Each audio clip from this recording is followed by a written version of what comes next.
The dog days of summer could send your electric bill through the roof. According to the National Energy Assistance Directors Association, the average household expected to spend $778 on electricity from June to September of this year. That's a $60 increase from last summer and a 37% hike from 2020. Doesn't stop there, though. The Energy Information Administration is projecting that power consumption in the U.S. is going to hit record highs for both this year and next year. The main culprit sucking up all that power, data centers dedicated to AI and crypto. I want to bring in a Fox Business exclusive, Edison International CEO Pedro Pizarro. It's great to have you here, sir. Thank you for being here. Yeah, thanks, Cheryl. So Edison International is a major electricity utility firm. You primarily serve about 15 million customers in California through, Southern California Edison.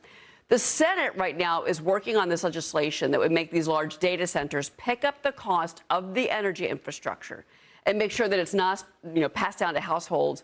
What are you hearing from your customers about the surge in energy demand? And also, what are you hearing in the communities about the AI data centers in particular? Cheryl, apologies, we've lost your feed a bit, but I think you were asking about legislation and what we're hearing from our customers in terms of cost. When I look at the Senate action, by the way, one of the important things they're looking at is legislation for improving the permitting process, which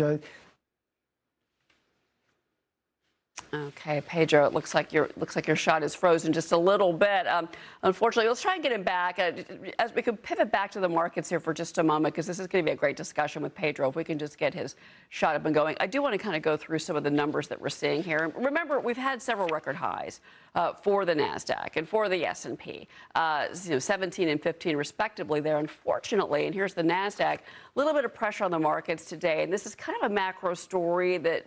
Kenny Polcari was here yesterday. He actually pointed this out, that the bond market is signaling there's some trouble ahead. We've got Pedro back. Pedro, thank you. Sorry, we've got your shot back. I wanted to connect back with you. So let's talk about this. You said that, obviously, I was asking you about the Senate legislation, because that would take the pressure off of your company. That would take the pressure off of your customers and the communities, more importantly. Cheryl, we apologize. We're having technical issues. Can you hear me okay? I can hear you.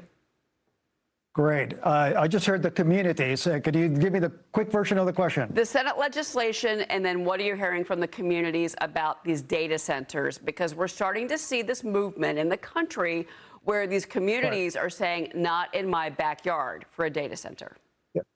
Absolutely. We're seeing that too. In Southern California, we have a lot of data center presence. We don't have the growth in the largest data centers you're seeing in some other lower cost areas across the country. But we have seen even here where we're seeing more of the data centers around inference tend to be a bit smaller. We are seeing some communities with concerns. It's really important that the hyperscalers, the developers, be engaging the communities as we do as utilities. We build a lot of infrastructure, and engaging with the communities as we develop these projects is just critical to understand needs and be able to tailor projects to meet the needs of the community. I do think, though, that any of us who want to go use AI or use our favorite search service, we do rely on data centers. So we need this infrastructure built, just like we need transmission and generation infrastructure built to serve customer needs. Well, aren't you using AI to manage the grid? Yeah, we are increasingly so. And in fact, last year, one of our teams won our industry's highest award for innovation, the Edison Electric Institute Edison Award, for an AI-based tool that essentially fuses together data from multiple sensors across our distribution grid to do sort of like what your Apple Watch might do for you and let you know that you might be having a health issue. It allows us to both forecast or predict where we may be about to have a fault on the grid. And also when a fault does take place, it allows us to locate that much more quickly.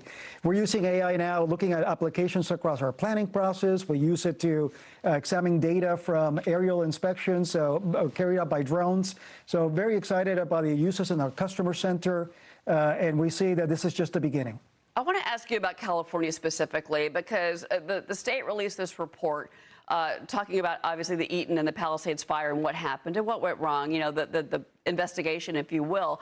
But basically, there's this effort now underway, and I believe this is in the hands of the California legislature, where they want to reform how not just the equipment, which does involve you, but also in general the emergency response to these wildfires and also earthquakes, which is another big problem for California. Yeah, absolutely. And quick little history here. We've always had fires in California, but starting in 2017, we saw these catastrophic fires that were intensified by extreme weather and by a lot more homes and businesses now located in what used to be the forest. Now is the wildland urban interface with lots of buildings there. And so in 2019, the legislature passed a statute that set up a new wildfire insurance fund for the cases where equipment from an investor-owned utility, in spite of the utility's best efforts, might have triggered a fire. That structure has come to bear in the case of last year's Eaton fire, which unfortunately may be connected to Southern California Edison's infrastructure, even though we believe that the utility's actions were prudent. And so that fund today has around $21 billion of capacity. Much of that may be exhausted by the Eaton fire. We don't know how, we don't have an estimate for the full damages yet.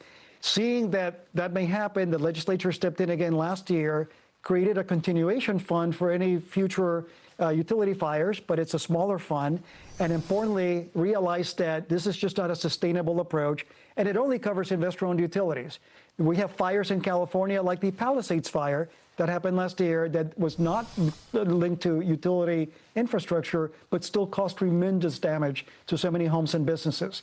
So the legislature tasked the California Earthquake Authority with producing the report that you mentioned. And it got released April 7th. Recommendations across the entire value chain, from recommendations for how to improve the safety and the resiliency of buildings and homes in high fire risk areas. What do we do to reduce the physical risk? Secondly, it commented on how what measures may be needed to strengthen the insurance market, because today Californians are having a hard time accessing affordable insurance, and the state's backstop fund, the FAIR plan, is overextended. And thirdly, the report noted that there may be some places where the state itself may be able to provide some backstop, take the upper end of the tail of risk, maybe have that covered by the kinds of state-sponsored funds you've seen in the federal level for nuclear, in Florida for hurricanes, and France for all hazards, so that you can then leave the bulk of the risk to be more workable for the commercial insurance market.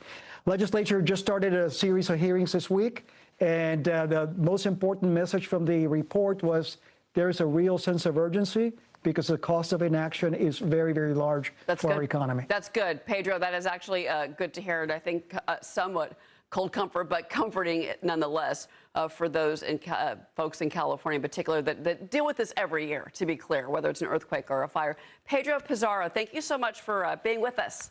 Appreciate it.